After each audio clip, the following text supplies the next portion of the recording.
It's still Rachel Baribeau, but you know, I tell people I'm like, my married name's Rohi. So, and my husband's from Minnesota. So Wow, this is like, this is like my adopted state. And I've been here 6 years working with this program. Yeah. So the way this program has evolved, how have you been encouraged by the way people are jumping on board with it?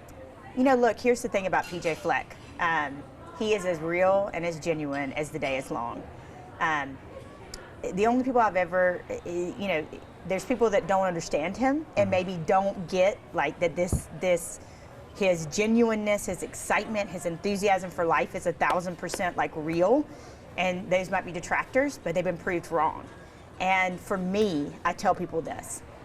I have never seen a coach that is more progressive when it comes to caring about the mind, body, and spirit of his players 365 days a year. The staff, the players, the mental health experts he puts around, he cares about them as human beings, and it shows in everything they do. And so it's been a joy to watch him grow here and flourish, and the fans like come around and understand him, and it's they call me family, and I don't take that lightly. The football team does, and yeah, it's an honor. Like I can't even like put it into words. Yeah. So this mental health game, I know it's one of a few this year. What is it that somebody in that stadium is going to get out of that experience? So first of all, if you're in the stadium or you're at home or you're on social media and you're just a fan of the Big Ten or football or whatever, and you follow them or me or whatever, wherever you come across this, the number one goal is do not struggle alone. Problems, I myself have had a dark night of the soul where I thought about taking my own life.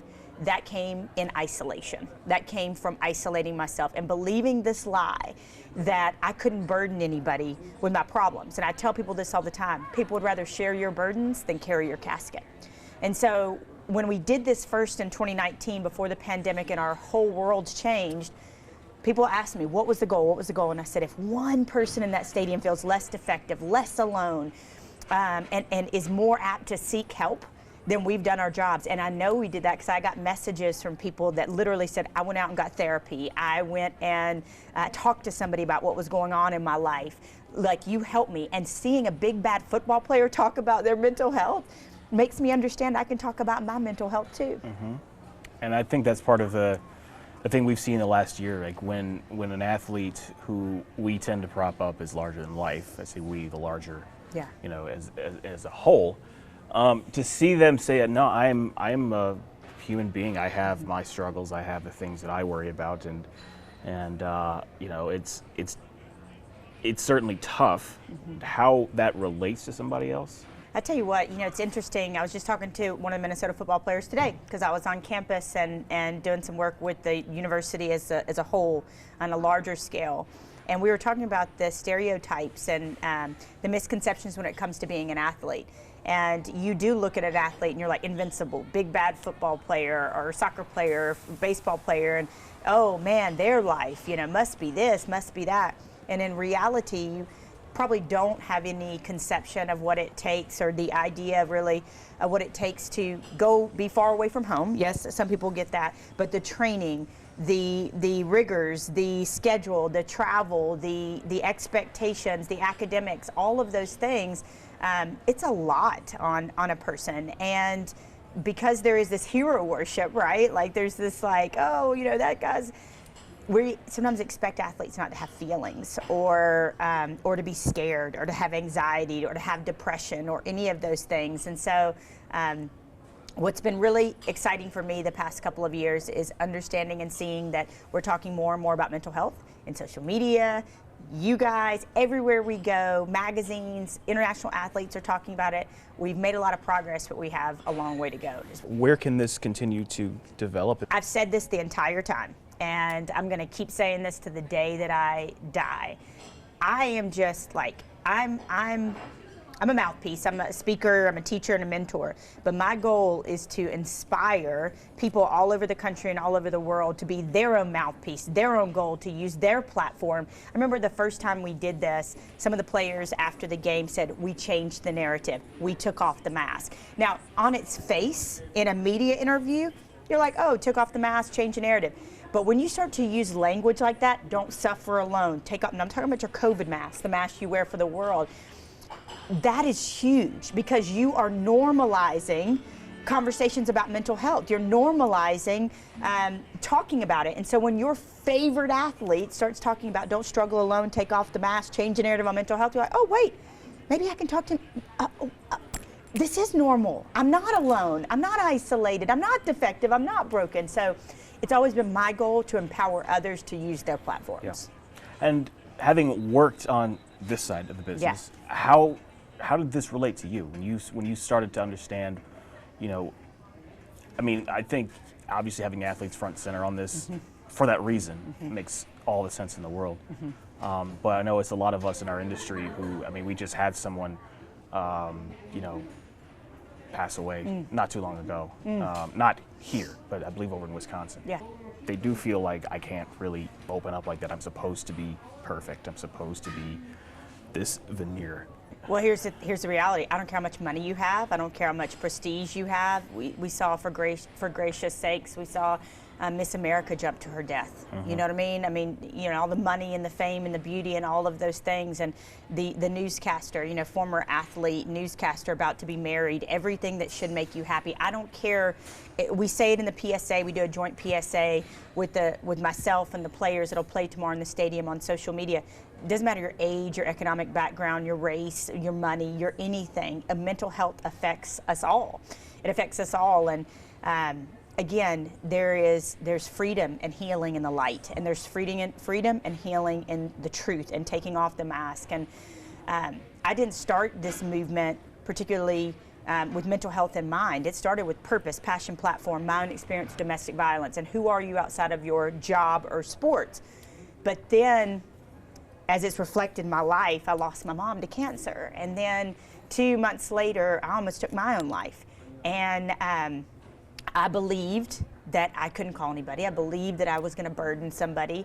And I believed that I was a loser and I couldn't keep anything in this world. And there's a difference between facts and feelings. And those were all feelings, and those feelings were lying to me. And truth be told, when my family found out, my friends, that, you know, that I did not call them, that I'd gone through this episode alone, had these ideations, they were heartbroken. They were like, Rachel. And that's the same feeling that people have, loved ones and people that have taken their lives all over this world is, gosh, why didn't they think they could call me? And so it is deeply personal to me. And then the other reason why this is deeply personal to me with this football team is a month after that happened, in July of 2019, in August of 2019, I was here, and before I came, I called and I said, PJ, I want to do my first full talk on mental health. And I said, this is going to be raw, and it's going to be vulnerable, and it's going to be like hard. And he said, you got the stage. And at the end of the talk, I held up a microphone and I said, does anybody else in here want to take off the mask? Does anybody else in here want to be brave? And let me tell you something, at that moment, you are out on a limb. If nobody takes it, you look like a fool. You might as well exit stage left, because there's no coming back from that. And I remember standing there with the microphone above my head, just, you know, sweating on my upper lip. You know, I mean, I'm so nervous, and everybody's shuffling and looking around, and it felt like 20 minutes, but in reality, it was probably a minute or two. And then all of a sudden, one player stands up and takes the mic and says, I'm homesick. I'm really, really homesick, and I'm not sleeping. And then another player stands up and says something personal in his life. And then another person personal. This went on, where the meeting went on another 45 minutes to an hour beyond my talk.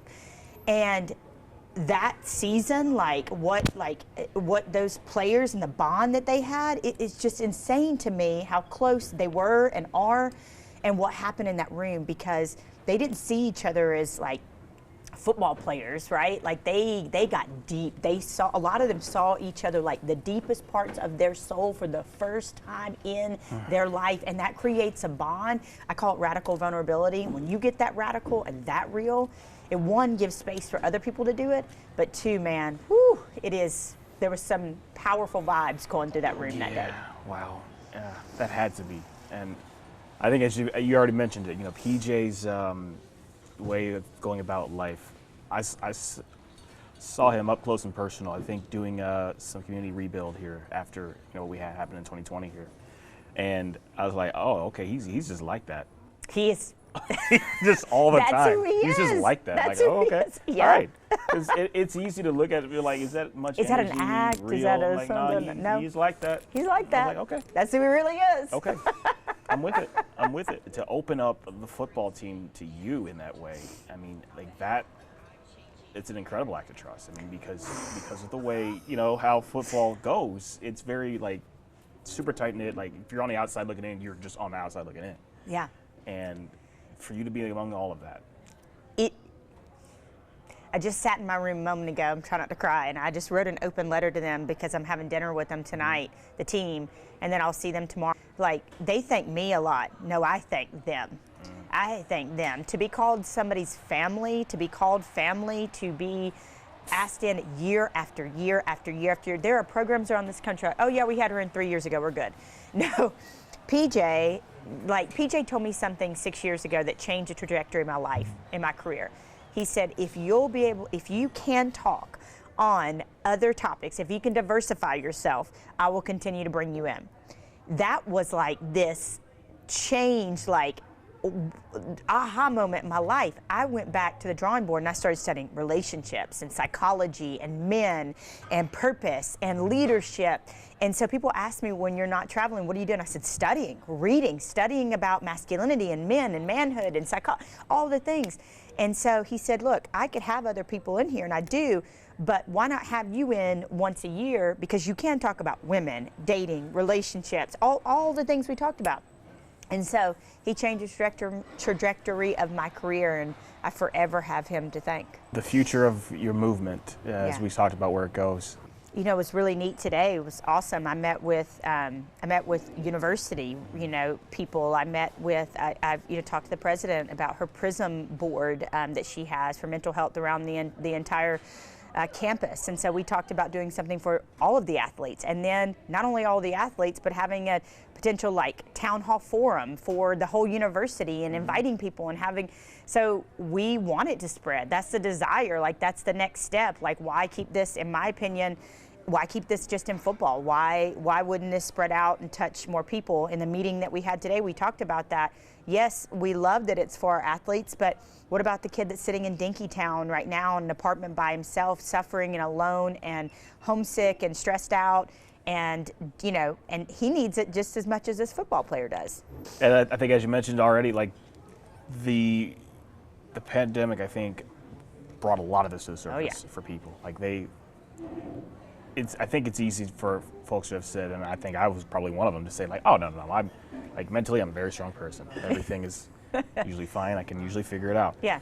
And then you get into, oh, well, now you have to be alone with you and yourself for 6 months. And then in those 6 months, you are by yourself and you're like, okay. Oof.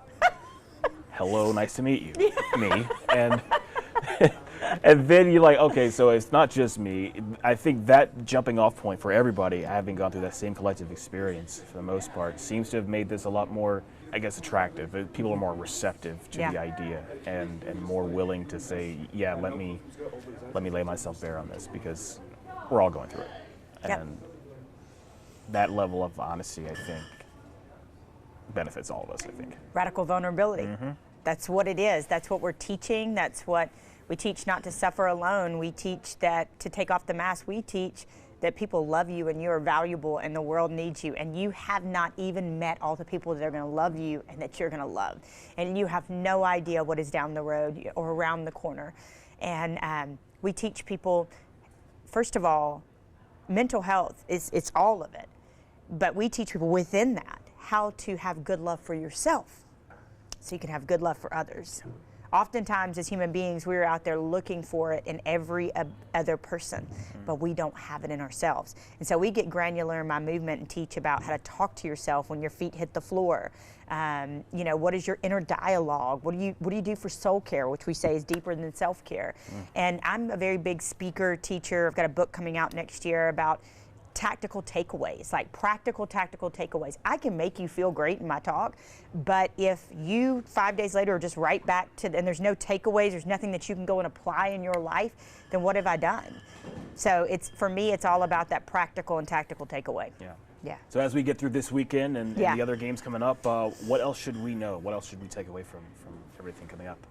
Look, start to have conversations with yourself and with your family, with your office. We had a business owner call in after I did a podcast. He called into the person that hosted the podcast and said, "You would not believe this, but after I listened to her podcast, I sat down my company that I owned and I started to talk to them about their mental health. I gave them mental health days. I gave them, I changed the way I led." And he said, the officer, the population in his community, in his office, they're happier. They're putting more out. They're more well-rounded because they know a boss cares about them. So whether it's in your company, whether it's around your kitchen table, whether it is wherever it is, your family, whatever it may be, there are resources, and we have those at I'mChangingTheNarrative.org. I'mChangingTheNarrative.org. We have tons of free resources, and you can go there and you can download those. You can talk about your mental health. There's a pledge. There's a chair you can sit in and ask yourself questions about your mental health. It's really just being open and comfortable enough in the uncomfortability to take off the mask and get real with yourself and others about your mental health. Last question before I let you go, Rachel. Yeah. What's been the most rewarding part of this evolution for you from the media world to now what you're doing? You might think that this is crazy, but it's every single day. I just got married in December, and my husband is the greatest because he understands this is like my baby, my passion, I wake up with it, I go to sleep with it, I leave my phone on my nightstand and check it when I go to the bathroom because there's been players that have called in the middle of the night that were struggling. And just even today, I was leaving the athletic department and saw one of my football players, and within 10 minutes of sitting with him, with 10 minutes, we went from depression, anxiety, homesick, relations, girlfriend, 10 minutes. There was no weather being talked about. There was no how's your mama and them. 10 minutes, we went that deep. And that's what I get to live every single day with this movement. I mean, we've been over 60 campuses. We work with the Big 10, the Big 12, the Northern Sun, Border Patrol, law enforcement in multiple states, prison ministry, halfway houses, high schools. There's really nowhere we won't go. But when I hear you changed my life, or I forgave my mama, or I got therapy, I even got a message the other day from my mother, and it was in my hidden box in Instagram. And it said, I have been encouraging my son at this particular school, not here, to get therapy for a lot of years, and he hasn't. She said, but something you said in his talk, he went out the next day and he went and got himself a therapist on campus. And she said, we've been through everything from poverty to food insecurity to abuse. He's seen a lot. His dad left when he was young. And she said, I don't know what you said. She said, but for my mama heart, thank you. And I woke up to that message. And for me, it was like getting $1 million check in my soul. Yeah. I love it. Yeah. Yeah. Thank you so much, Rachel. Thank you. Yeah.